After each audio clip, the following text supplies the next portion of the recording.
जितने भी व्रत अनुष्ठान हैं, हमारे द्वारा किए गए जितनी भी तीर्थ यात्राएं हैं, हमारे द्वारा किए गए जितने भी धर्म की क्रियाएं हैं, ये सब ठाकुर जी ने स्वीकार कर ली हैं। हमारे पास इसका क्या प्रमाण है? कोई रसीद तो देते नहीं ठाकुर जी। कितनी बार वृंदावन गए थे? हुआ है 10-15 बार, लेकिन 10-15 बार आप तो गए थे, लेकिन ठाकुर जी की अदालत में प्रेजेंट लगी कि नहीं, ये कैसे पता चले? महाकाल भगवान पर कितने बार बिल्वपत्र चढ़ाया, दुग्धाभिषेक किया, ये आप तो गिनवा दोगे, लेकिन महाकाल पे तो हजारों लाखों लोग चढ़ाते हैं। आपका वाला उनको याद है कि नहीं, ये कैसे पता चले? कहने की सीधा अभिप्राय इतना है, हमारे द्वारा किए गए धर्म कर्म की क्रियाएं ठाकुर जी स्वीकार करते हैं, ये हमको कैसे पता चले? इसका प्रमाण क्या है? आप लोग कहोगे आप अपनी बात को मुख्यता दे रहे हो, लेकिन मेरी बात मुख्य नहीं है। यहाँ पर सूत जी महाराज स्वयं कहते हैं, आपके द्वारा की गए धर्म अनुष्ठानों को ठाकुर जी ने स्वीकार किया। यदि ये पता करना हो तो किसी सत्संग में जाके बैठ जाना। यदि उस कथा को सुनने में, सत्संग सुनने में आपकी रुचि बन रही हो, तो समझ लेना आपके द्वारा किए गए सारे कर्मों को ठाकुर जी ने स्वीकार किया। और यदि उस कथा में बैठ करके बार बार घड़ी पे हाथ जा रहा हो, कब 5 बजे, कब व्यास जी जाएंगे, कब चाय मिलेगी पीने को, कब प्रसाद खाने जाएंगे, और झोंका आ रहा है, फिर पीछे मुड़ के देख रहे हैं कोई सीट खाली हो तो मैं जाके बैठ जाऊं, नहीं उसी पे सो जाऊंगा, कोई पंखा क्यों नहीं चला रहा है, पानी कब आएगा, मतलब कथा छोड़ के बाकी सारे ध्यान आ रहे हैं, तो समझना आपका एक व्रत भी ठाकुर जी ने लिया नहीं है। कथा में रुचि बनना ये हमारे ऊपर निर्भर नहीं करता, ये ठाकुर जी की कृपा पर निर्भर करता है। हनुमान चालीसा कितने लोगों को याद है? हाथ ऊपर करना, सबको याद है। लेकिन हनुमान चालीसा का अर्थ कितने लोग कर सकते हैं? कोई भी नहीं। यही तो बात है। हमारी कीर्तन में बड़ी रुचि है, कथा में रुचि नहीं है। अगर हनुमान चालीसा का पूरा शब्दार्थ पता चल जाए ना, 1 साल तक इतने खुश रहोगे आप, 1 साल का पूरा जीवन ही खुश रहोगे। लेकिन अर्थ नहीं पता, केवल जैन मान बस वो एक हमारे मन में एक बात आ गई है, ये कर्म हमको, ये क्रिया हमको पूरी करनी है, लेकिन उसको पूरा करने से कोई फायदा नहीं होगा। हनुमान जी कृपा कब करें? जब उसमें कहे गए तुलसीदास जी के भाव को तुम जानो, समझो, कह क्या रहे हैं, उसको तो हम जानना चाहते नहीं। मतलब क्या है? हम लोग प्रैक्टिकल पर बहुत बिलीव करते हैं, थ्योरेटिकल नहीं जाते। लेकिन भैया थ्योरी अच्छी नहीं होगी तो प्रैक्टिकल में फेल हो जाओगे। इसलिए थ्योरी क्या है? कथा, सत्संग, संतों का संग, सुंदर सुंदर भावों पर प्रवचन, ये सब थ्योरेटिकल है। यदि इसमें आपकी रुचि नहीं है ना, तो फिर ये प्रैक्टिकल वाला कितना भी बेलपत्र चढ़ाओ, दूध चढ़ाओ, परिक्रमा लगाओ, व्रत करो, इनसे कोई फायदा नहीं होने वाला है। कितना प्रैक्टिकल का 10 नंबर मिलता है बस, थ्योरी लिखने के 40 नंबर मिलते हैं स्कूल में। और कोई सोचे मैं प्रैक्टिकल के बेसिस पे ही पास हो जाऊं, नहीं हो पाएगा। कथा में रुचि बनना, कथा में मन लगना, सत्संग में मन लगना, किसी संत को सुनने में आनंद आना, किसी वक्ता की सुनने में रुचि होना, इस बात का प्रतीक है कि ठाकुर जी हमारे द्वारा की गई सब क्रियाओं को स्वीकार करते हैं। कल श्री हरिराम व्यास जी का प्रसंग मैंने कथा में सुनाया था। वे हरिराम व्यास जी ओरछा के राजगुरु थे, और ऐसा हरिराम व्यास जी के चरित्र में आता है कि श्री हरिराम व्यास जी ऐसे एकमात्र ब्राह्मण विद्वान थे जिनके कम से कम 55 राजा शिष्य थे। साधारण नहीं थे हरिराम व्यास जी। 55 राजकुल उनके चरणों में रहते थे। ऐसे श्री हरिराम व्यास जी ने जब वृंदावन की महिमा को सुना ना, पहली बार वृंदावन गए, तो वृंदावन भी जब आ रहे थे तो 3 बैलगाड़ियों में अपने ग्रंथों को भर करके लाए। बहुत विद्वान थे, ग्रंथ पुस्तकों को भर करके लेके आए। परंतु जब वृंदावन की रसबीथियों में गए और वृंदावन के रस चंचरीकों के पास में गए तो उन्होंने क्या बताया? ठाकुर जी की सेवा से अधिक ठाकुर जी के भक्तों की सेवा को श्रेष्ठता दी। श्री हरिराम व्यास जी बहुत दिन तक यही सोचते रहे कि यहाँ पर ठाकुर जी से ज्यादा विशेषता ठाकुर जी के भक्तों को दी जाती है। दासानुदासो भवतास्मि भूय। ऐसा क्यों? तब श्री हित हरिवंश महाप्रभु ने श्री हरिराम व्यास जी का ये भेद हृदय का दूर किया। जब हित हरिवंश महाप्रभु से जाकर के श्री हरिराम व्यास जी ने पूछा कि हरि से ज्यादा हरि भक्तों की सेवा श्रेष्ठ क्यों है? बहुत ध्यान से सुनिएगा, कि आप सब लोगों के लिए भी है। ठाकुर जी की भक्ति तो सब कर लेते हैं, ठाकुर जी की सेवा सब कर लेते हैं, लेकिन हरि भक्तों की सेवा कोई नहीं कर पाता। हरि दासों की सेवा हमसे नहीं हो पाती। भगवान को मंदिर में जाके प्रणाम कैसे करना है सबको पता है, लेकिन हरिदासों को, संतों को, भक्तों को, वैष्णवों को प्रणाम कैसे करना चाहिए हमको नहीं पता। हित हरिवंश महाप्रभु के पास जाकर के जब हरिराम व्यास जी ने पूछा कि हरि से ज्यादा हरि भक्तों की सेवा श्रेष्ठ क्यों है, हित हरिवंश महाप्रभु ने एक शब्द में उत्तर दिया और उसी उत्तर से ही हरिराम व्यास जी सदा सर्वदा के लिए वृंदावन के हो गए। और उन्होंने क्या उत्तर दिया कि हरि की सेवा में हमारे हृदय का अभिमान दूर नहीं होता। हमारे अंदर जितने भी विकार हैं वो विकार बने रहते हैं, क्योंकि हरि की सेवा हम अपनी स्वेच्छा से करते हैं। ऐसा खिलाना, ऐसा पिलाना, ऐसे रखना, ऐसे सुलाना, ऐसा सब कुछ करना, उससे हमारे हृदय के विकार दूर नहीं हो पाते। लेकिन हरि भक्तों की सेवा से, संतों की सेवा से, कभी अपने घर पे किसी संत को बुला के देखना। ठाकुर जी को जितनी सरलता से आपने अपने मंदिर में बैठा रखा है ना, उतना ही कठिन है एक संत को घर पर उसकी पधरामनी करना, उसकी सेवा करना। हर चीज में संकोच होता है, कहां बैठाएं, कैसे बैठाएं, क्या दें, क्या ना दें, क्या पाएंगे, क्या नहीं पाएंगे, इनसे क्या पूछना चाहिए, क्या नहीं पूछना चाहिए, इतने घबरा जाते हैं लोग। तो इससे ये बात सिद्ध होती है कि हरि की सेवा से हमारे हृदय के विकार फिर भी बने रहते हैं, लेकिन हरिदासों की सेवा से विकार नष्ट होते हैं। इसलिए हरिदासों की सेवा श्रेष्ठ है।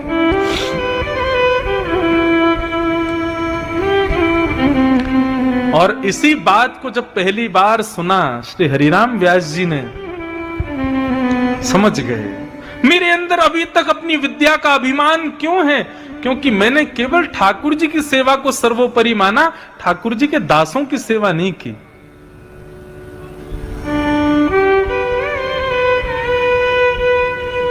और उसी समय श्री हरिराम व्यास जी गए और अपनी तीनों बैलगाड़ियों में भर के जो वो ग्रंथ लेके गए थे सब यमुना जी में प्रवाहित कर दिया। किसी ने पूछा ये क्या कर रहे हो? बोले कि अब मेरे हृदय को ज्ञान प्राप्त हो गया। आज तक इन पुस्तकों में खोज रहा था, लेकिन आज एक संत के, एक हरि भक्त के चरणों में जाकर के मुझे वो ज्ञान प्राप्त हुआ।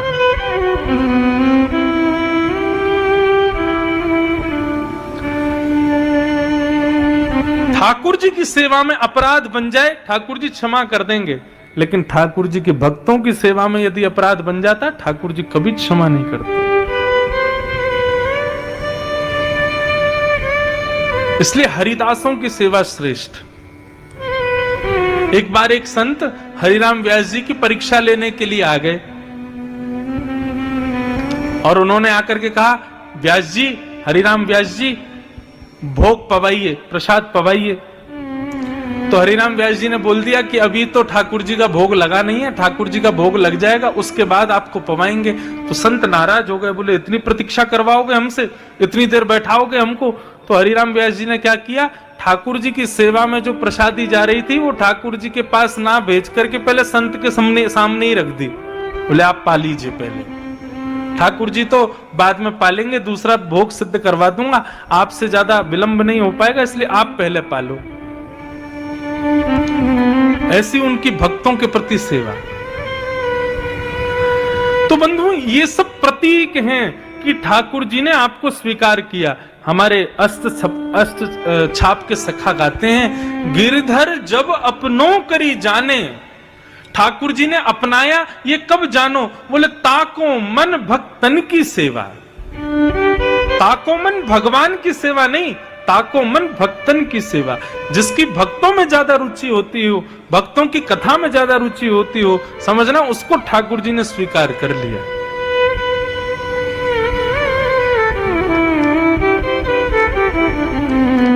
संत चरण रज सदा लुभाने, गिरधर जब अपनों करी जाने।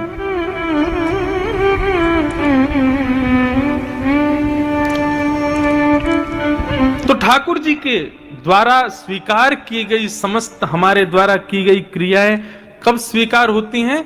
जब कथा में रुचि बनती है, कथा सुनाने वालों में रुचि हो जाती है, कथा सुनने वाले अन्य भक्तों में भी रुचि हो जाती है।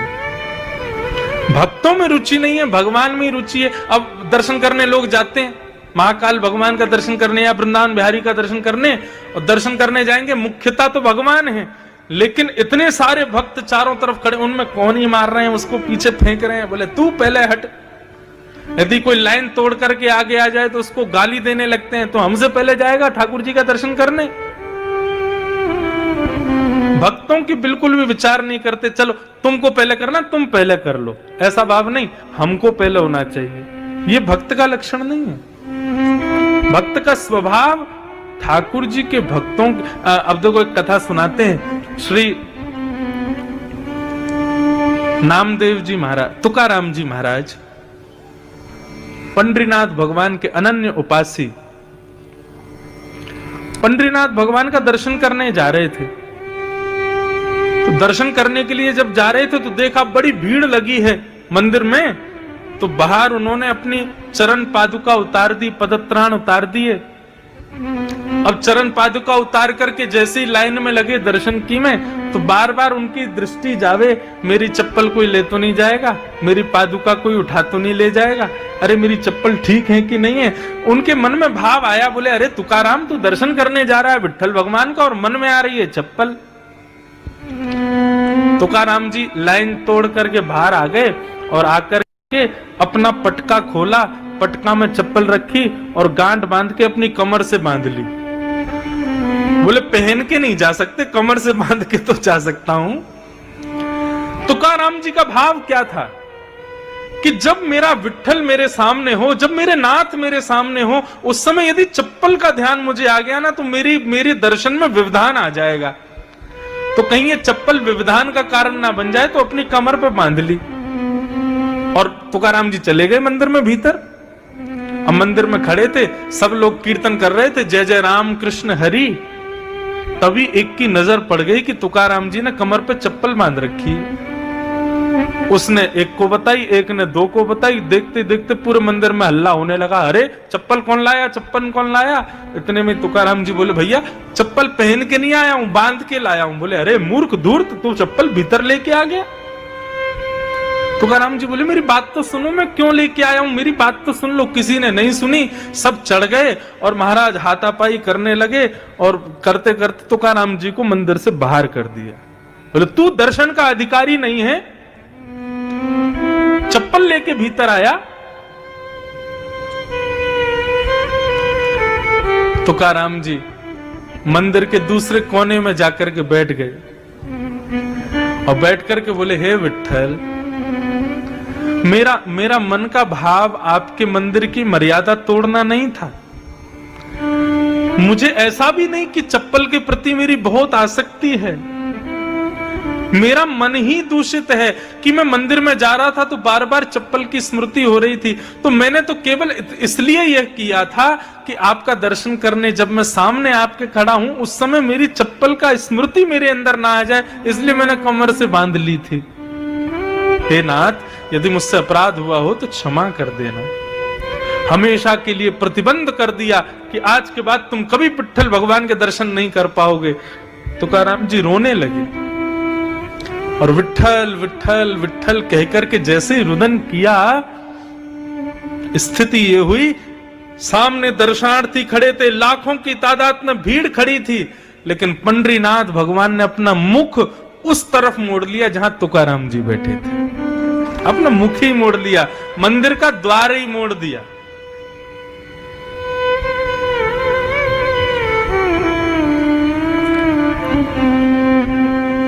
ठाकुर जी को सबसे प्रिय भोग, सबसे प्रिय प्रसाद, सबसे प्रिय सुगंधी, सबसे प्रिय आभूषण, सबसे प्रिय वस्त्र यदि कोई है तो वो केवल अपना भक्त है।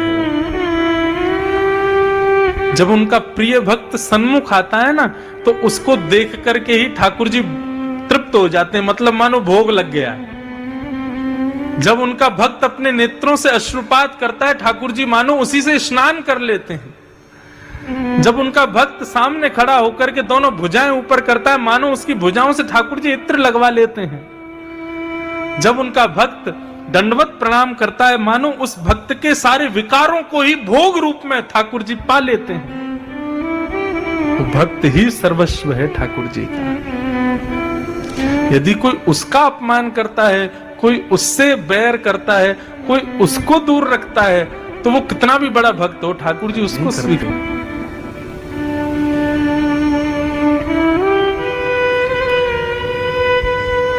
अब ये पद गाने से मैं रुक नहीं पा रहा हूं, गा ही देता हूं। ठाकुर जी किसको अपनाते हैं? गिरधर जब अपनों कर जाने, गिरधर जब अपनों कर जाने। पद का भाव क्या है? ठाकुर जी अपनाते कब हैं? ठाकुर जी हमें स्वीकार कब करते हैं? जब हमारी भक्तों में रति होती है। और भक्तों में रति कहां से होती? कथा से होती है। यदि भक्तों में रति नहीं है तो ठाकुर जी आपको कभी स्वीकार नहीं करेंगे, कभी अपनाएंगे नहीं। भले ही आप उनके कितने भी प्रिय भक्त क्यों ना बन जाना, कितने भी बड़े साधक क्यों ना बन जाना, लेकिन ठाकुर जी आपको कब स्वीकार करेंगे? जब आपकी रति भक्तों के प्रति हो। तन में मति भक्तन में गति, हरिजन संगे हरि उर आने। जिसकी भक्तों की सेवा में बड़ी निष्ठा हो, ठाकुर जी का वो अति प्रिय है। वृंदावन में एक महात्मा आए, अपने गुरु जी को प्रणाम किया, तो गुरु जी ने उनसे कहा कि एक तुम एक काम करो, यमुना जी में स्नान करना, ब्रजरज को अपने तन पर लपेट लेना और फिर गुरु मंत्र का जाप करके नेत्र बंद करना, तुमको श्यामा श्याम के दर्शन होंगे। उसने कहा ठीक है। यमुना जी में स्नान किया, ब्रजरज को अपने तन पर लगा लिया, गुरु मंत्र की उपासना करते हुए नेत्र बंद करके जैसे ही बैठा, तभी उसने क्या देखा? अपने अंतस्थ में एक सुंदर एक कुंज है, हरी भरी कुंज, और उस कुंज में श्यामा श्याम लीला कर रहे हैं, किलोल कर रहे हैं। उनकी लीला का दर्शन होने लगा। दर्शन करते करते अति आनंदित, तभी वो अनुभव करता है कि श्यामा श्याम जो उसके अंतस्थ में दिखाई दे रहे हैं,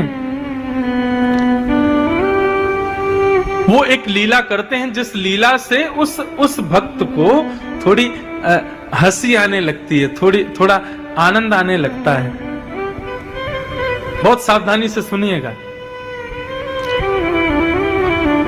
अब जिस समय उसको हंसी आती है, उसी समय सामने से एक ब्रजवासी वो जा रहा होता है, और वो विकलांग होता है, एक पैर नहीं होता उसका।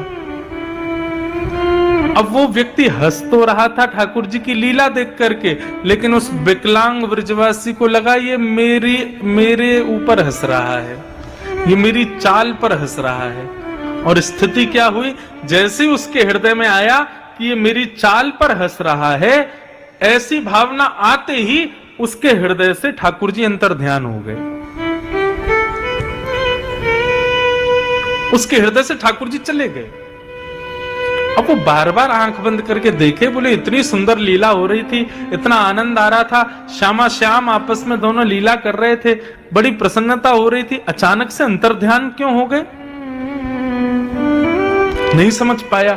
उसने फिर से जमुना स्नान किया, फिर ब्रजरज को तन से लगाया, गुरु मंत्र की माला जप करके फिर नेत्र बंद किए। कुंज तो दिख रहा है, आवाज तो ठाकुर जी की आ रही है, किशोरी जी हंस रही हैं, श्याम सुंदर लीला कर रहे हैं, ये सब अनुभव तो हो रहा है, लेकिन ठाकुर जी दिख नहीं रहे। अति व्याकुल 3-4 दिन तक जब उसको दर्शन नहीं हुए, दौड़ करके अपने गुरुदेव के पास गया। बोले गुरुजी, एक दिन ऐसे ऐसे लीला हो रही थी, ठाकुर जी ने ऐसी लीला की कि मुझे जोर से हंसी आने लगी, मैं हंसने लगा, अचानक पता नहीं क्यों फिर श्यामा श्याम अंतर ध्यान हो गए। उनकी आवाज आ रही है, चलने की नूपुरों की ध्वनि आ रही है, कुंज दिख रही है, लेकिन ठाकुर जी नहीं दिख रहे। गुरुदेव मुस्कुराए और बोले, तुमसे कोई भक्त अपराध तो नहीं हुआ? बोला नहीं भगवान, मैं क्यों अपराध करूंगा, मैं तो अपने सामान्य भाव से केवल स्नान करके ब्रजरज लगा करके केवल ठाकुर जी का स्मरण कर रहा था, इसमें भक्त अपराध क्या? बोले जब तुम हंस रहे थे, हंस करके तुमने जब नेत्र खोले तो आसपास कोई था क्या? उसने बताया, बोले कि हाँ एक व्यक्ति था, लेकिन थोड़ा दूरी पर था, एक विकलांग था, वो जा रहा था, शायद ब्रजवासी था। गुरुदेव समझ गए। बोले बेटा, तुम हंस रहे थे ठाकुर जी की लीला देख करके, लेकिन उसको लगा तुम उसकी दुर्बलता पे हंस रहे हो, और इसी भक्त अपराध की वजह से ठाकुर जी तुम्हारे हृदय को छोड़ के चले गए।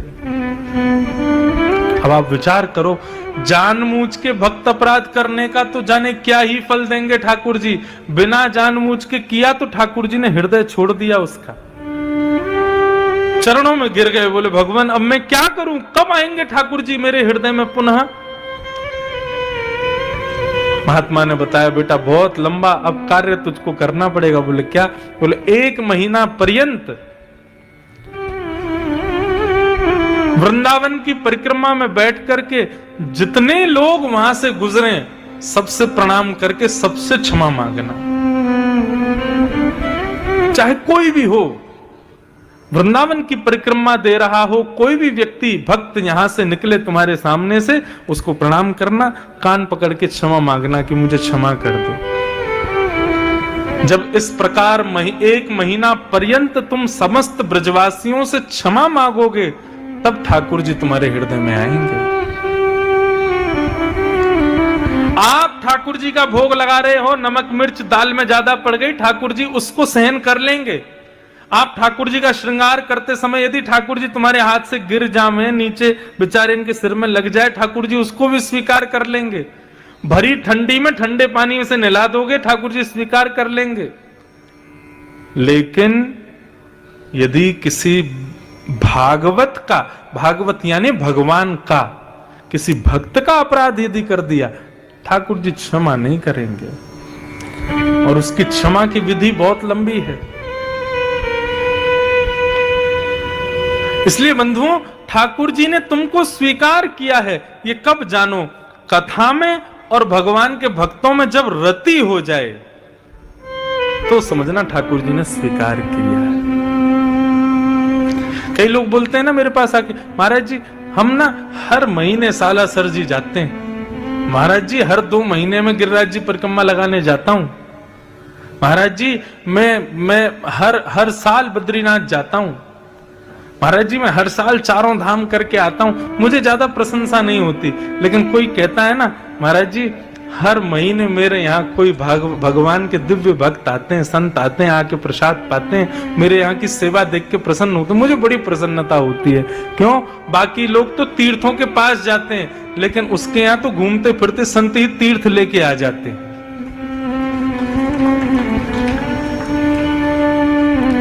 भक्तों की सेवा और कथा श्रवण, ये 2 रुचि यदि आपके अंदर हैं तो समझना ठाकुर जी ने आपको स्वीकार किया है।